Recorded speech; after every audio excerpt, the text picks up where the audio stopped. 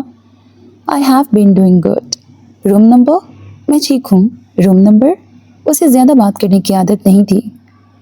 Earl اس بات سے واقف تھے۔ اس نے ایک پل بھی ضائع کیے بغیر کمرے کی چابی المیر خلیل کو تھما دی جس پر روم نمبر 17 لکھا ہوا تھا۔ اس نے چابی کو انگلی میں پھنسایا اور گول گول گھماتے ہوئے ماتھے پر آئے بالوں کو دوسرے ہاتھ سے پیچھے کی طرف کیا، پھر وہ اپنے کمرے کی طرف بڑھنے لگا۔ کمرہ نمبر 17 کی راہداری کافی کشادہ تھی۔ ایک طرف ایک چھوٹا سا سرخ گلاب کا پودا رکھا ہوا تھا اور دوسری طرف چابی کا ریک دیوار پہ لگا تھا جس پر المیر نے اپنی جیکٹ اور کمرے کی چابیاں لٹکا رکھی تھیں۔ اب کمرے میں داخل ہوں تو دائیں طرف دیوار پر ایک سنہرے فریم کا شیشہ اور بالکل اس کے سامنے ایک بیڈ رکھا ہوا نظر آتا ہے۔ بیڈ کی دونوں طرف 2 کرسیاں بھی موجود ہیں۔ کمرہ کافی کشادہ اور سفید پینٹ میں سجا ہوا تھا۔ کمرے میں ایک اور کمرہ بھی تھا جو کہ باورچی خانہ تھا۔ اس کی کچھ ہی دوری پر باتھ روم تھا۔ وہاں ایک طرف ٹی وی تھا اور ایک طرف کمپیوٹر ٹیبل پر کمپیوٹر رکھا تھا۔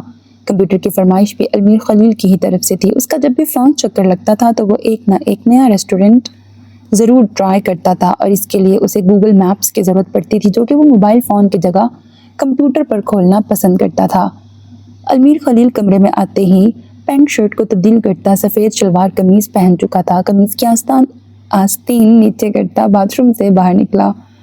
وہ وضو کر کے نماز پڑھنے کی غرض سے جائے نماز بچھا گیا۔ نماز کی نیت کرتے اس نے ہاتھ باندھے اور اللہ اکبر کے لیے ہاتھ بلند کرتا وہ نماز میں مشغول ہو گیا۔ چاہے کتنی بھی سخت ڈیوٹی کیوں نہ ہوتی، المیر خلیل نماز نہیں چھوڑتا تھا۔ کبھی تھانے میں تو کبھی سائٹ پر وہ کوئی نہ کوئی جگہ نماز کے لیے ڈھونڈ ہی لیتا۔ وہ سلام پھیر کر اب جائے نماز پر دعا کے لیے ہاتھ جوڑے بیٹھا تھا۔ کچھ وقت کے لیے کمرے میں خاموشی چھا گئی، بس گھڑی کی چلتی سوئیوں کی آوازیں کمرے میں قائم ہوئے خول کو توڑ رہی تھیں۔ ہر گزرتے لمحے کے ساتھ اس کی دعا طویل ہوتی جا رہی تھی۔ اکثر تو وہ فراغت میں بیٹھا یہی سوچا کرتا تھا کہ وہ خدا سے کیا مانگے۔ سب کچھ تو تھا اس کے پاس، دنیا کی ہر آسائش جس کی چاہ ایک شخص کو ہوتی ہے وہ اس کے پاس موجود تھی۔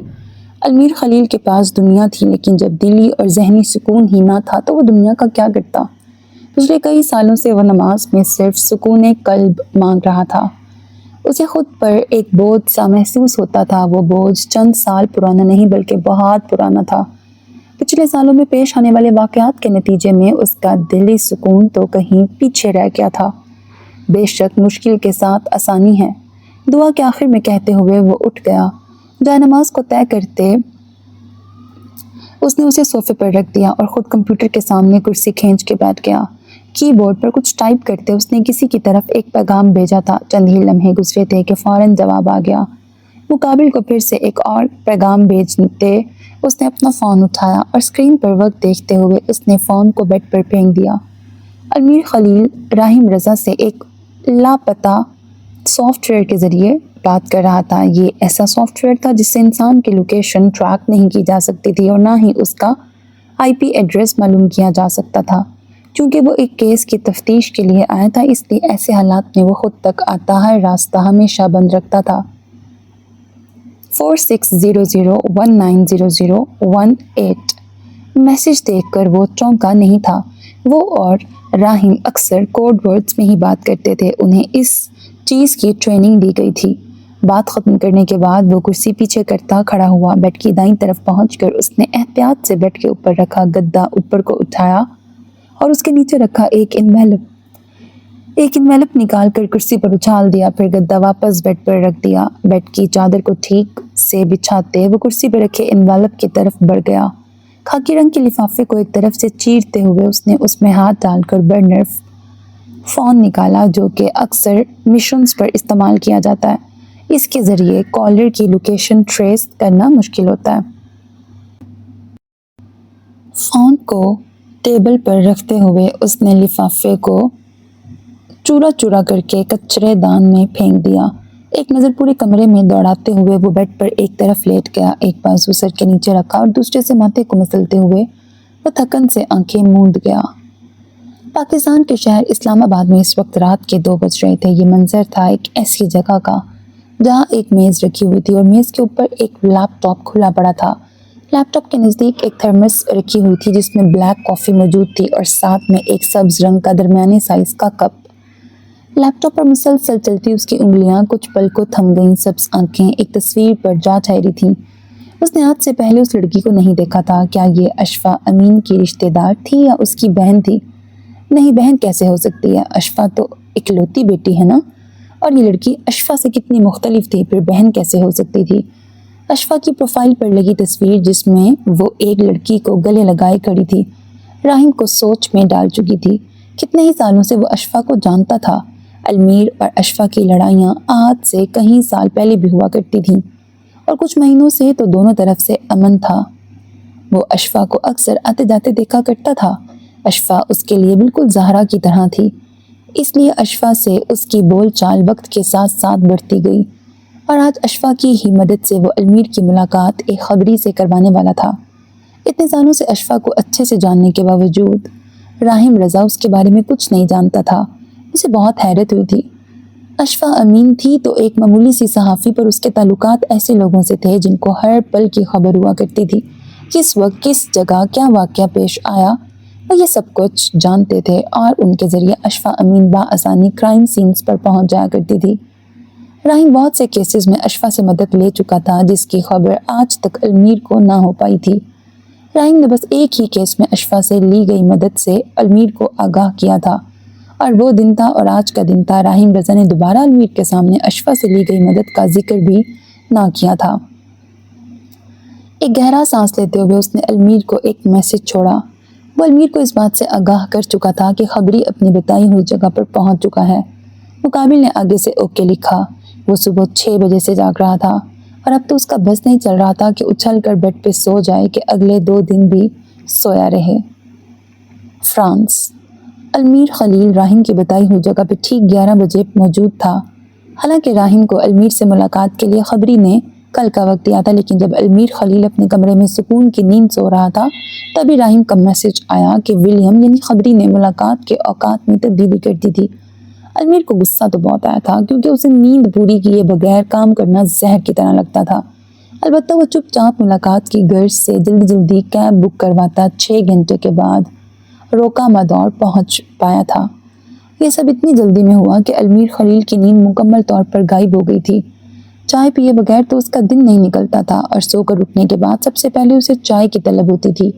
لیکن آج معمول سے ہٹ کر اس کی زندگی میں پہلی دفعہ ایسے واقعات انجام پا رہے تھے۔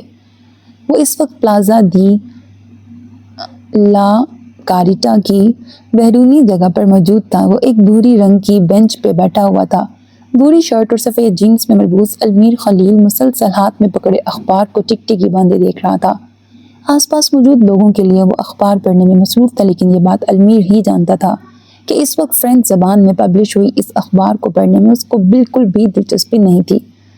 اطراف میں لگی اسٹریٹ لائٹس کافی حد تک روشنی میسر کر رہی تھیں، لیکن وہ کسی بھی شخص کا چہرہ ٹھیک سے نہیں دیکھ پا رہا تھا۔ جب اگلے 5 منٹ تک بھی کوئی سگنل نہ ملا تو المیر خلیل نے اپنی جیب سے برنر فون نکالا اور ولیم کو ایک مسڈ کال دی۔ راہم رضا کے مطابق ولیم کی پہچان ایک سرخ رنگ کی ٹوپی تھی جو ولیم سڑک پہ رکھ کر چلا جائے گا اور 5 منٹ کے بعد المیر اس جگہ پر پہنچ کر اس کا انتظار کرے گا۔ المیر نے اطراف میں نظریں گھمائی تو اسے کچھ ہی دوری پر ایک سرخ ٹوپی نظر آئی۔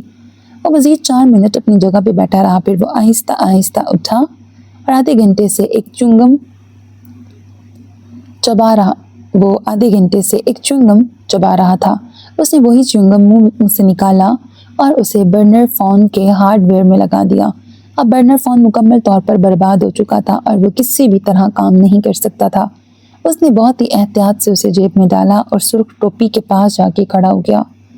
بھورے رنگ کی شرٹ کی اگلی جیب میں لگا سیاہ چشمہ نکال کر اس نے آنکھوں پر سجا لیا۔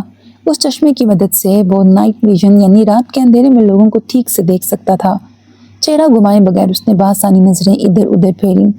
سب کچھ ٹھیک تھا، پر ایک چیز اسے عجیب لگی تھی۔ ایک شخص سڑک کے کنارے بیٹھا ہوا تھا اور اس کے پیچھے ایک درخت تھا۔ ایک عام انسان کو اس کے اس انداز میں کچھ بھی عجیب نہ لگتا، پر چونکہ یہ کام المیر خلیل انجام دے رہا تھا اس لیے اسے اس آدمی کی موجودگی کافی حد تک شک میں مبتلا کر چکی تھی۔ اب سوال یہ تھا کہ اسے کیسے اندازہ ہوا تھا کہ وہ آدمی مشکوک ہے۔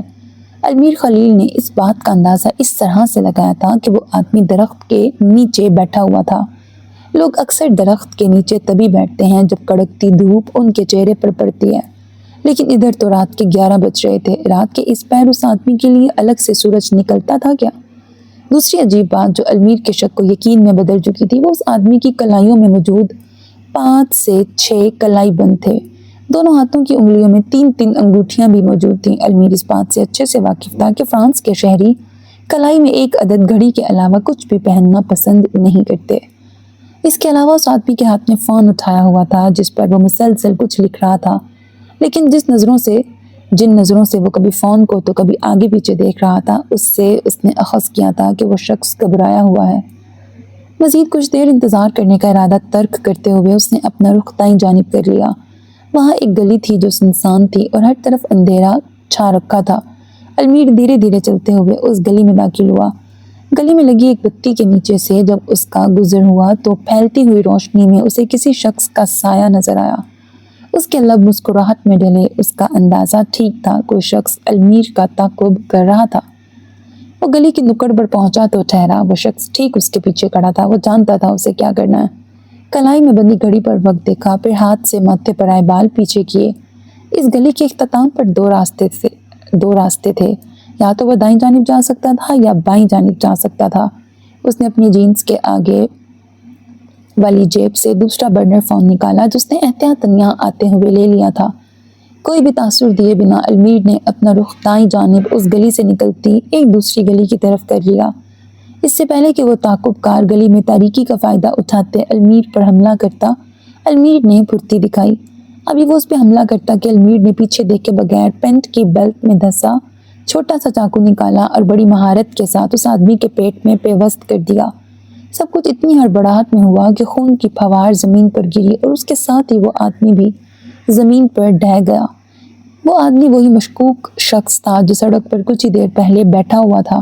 اس کے منہ سے خون رس رہا تھا۔ ایک اکتائی ہوئی نگاہ اس پہ ڈالتے المیر نے اس کی ٹانگ پر ایک زوردار لات ماری۔ اس افتاد پر اس شخص کی کراہتی ہوئی آواز گلی میں بلند ہوئی اور ساتھ ہی وہ اپنے حواس کھو بیٹھا۔ اس کا بے سود جسم دیکھ کے المیر نے ایک ابرو اچکائی۔ کتنی جلدی بے ہوش ہو گیا تھا۔ ایک آخری نگاہ اس پہ ڈالتے پھر اس نے اپنا رخ مخالف سمت میں کر لیا۔ ان کی اس ملاقات کے بارے میں کوئی تو تھا جو دشمن کو پہلے ہی خبر دے چکا تھا۔ وہ بائیں جانب تیز قدموں سے بڑھ رہا تھا۔ اسے یقین تھا کوئی نہ کوئی یہاں بھی اس کے پیچھے ضرور آئے گا۔ گلی میں کچھ لمحے خاموشی چھا گئی۔ المیر اپنے آس پاس سے آتی تمام آہٹوں کو اس سناٹے میں بہت غور سے سن رہا تھا۔ بہت قریب سے کسی نل سے پانی کے قطرے زمین پر گرنے کی آواز آ رہی تھی۔ کچھ فاصلے سے کسی شاپر کے ہلنے کی آہٹ بھی اس کے کانوں میں پڑی۔ پھر کچھ ہی سیکنڈز کے بعد اسے کسی کے قدموں کی چاپ سنائی دی تو اس کا یہ اندازہ بھی درست نکلا، وہ آدمی یہاں اکیلا نہیں آیا تھا۔ اب المیر کو قدموں کی آہٹ سے اندازہ ہو رہا تھا کہ آدمی اس سے کچھ ہی فاصلے پہ چل رہا ہے۔ اس آدمی نے کسی ایک بازو کی کلائی میں گھڑی پہن رکھی تھی۔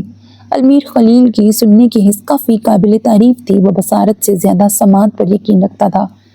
جیسے ہی وہ آدمی اس کے پیچھے لپکا، المیر اپنے پیروں پر پورا مڑا اور ایک زوردار گھونسا اس کے جبڑے پر دے مارا۔ ایک لات اس کے پیٹ میں ماری جس کے باعث وہ بری طرح سے زمین بوس ہوا۔ اس کے گرتے ہی المیر نے بائیں جانب دوڑ لگائی۔ وہ مجبوری کے تحت بھاگ رہا تھا۔ رحیم رضا احمد کی طرف سے خاص حکم صادر ہوا تھا کہ پلان ناکام ہونے کی صورت میں المیر فوراً فرار حاصل کر لے، وہ بھی بنا کسی کو نقصان پہنچائے۔ وہ اپنی رفتار بڑھاتے ہوئے ایک گھر کے باہر پہنچا۔ گھر سے نیچے آتی لوہے کی سیڑھیوں پر اس نے زور سے اپنا ہاتھ جمایا اور اس کی مدد سے خود کو اوپر کرتے ہوئے سیڑھیوں سے گھر کی چھت پر چڑھ گیا۔ چھت پر آنے کے بعد اس نے برنر فون سے ایک کال پولیس کو کی اور دوسرا میسج راہیم کو کیا۔ وہ راہیم کو اس ٹریپ سے آگاہ کر چکا تھا۔ پھر اس نے برنر فون ہوا میں اچھالا۔ وہ زور سے نیچے گرا اور کئی ٹکڑوں میں تقسیم ہو گیا۔ اس چھت کو پھلانگتے ہوئے ایک اور گھر کی چھت پر پہنچا اور پھر ایسی کئی ہی چھتیں پار کرتے ہوئے وہ بڑی مہارت سے مین روڈ پر قدم استوار کر چکا تھا۔ سڑک پر قدم رکھا تو اس نے جلدی سے ڈبل روڈ کراس کیا۔ پھر وہاں ایک درخت کے نیچے رکھا پارسل اس نے ہاتھ میں اٹھایا اور بنا رکے مسلسل چلتا گیا۔ پارسل کو پھاڑ کر اس میں سے اس نے شرٹ نکالی اور ایک ہی جھٹکے میں بھوری شرٹ کو اپنے جسم سے جدا کرتے اس نے پارسل سے نکالی شرٹ پہن لی اور اتاری ہوئی کو ایک طرف پھینک دیا۔ وہ شرٹس تبدیل کر کے دشمنوں کو چکمہ دینے میں کامیاب ہو چکا تھا۔ اب جو شرٹ اس نے پہن رکھی تھی وہ گلابی رنگ کی تھی۔ وہ سر نفی میں ہلاتے ہوئے ٹیکسی اسٹینڈ تک پہنچا اور فوراً ٹیکسی میں بیٹھ گیا۔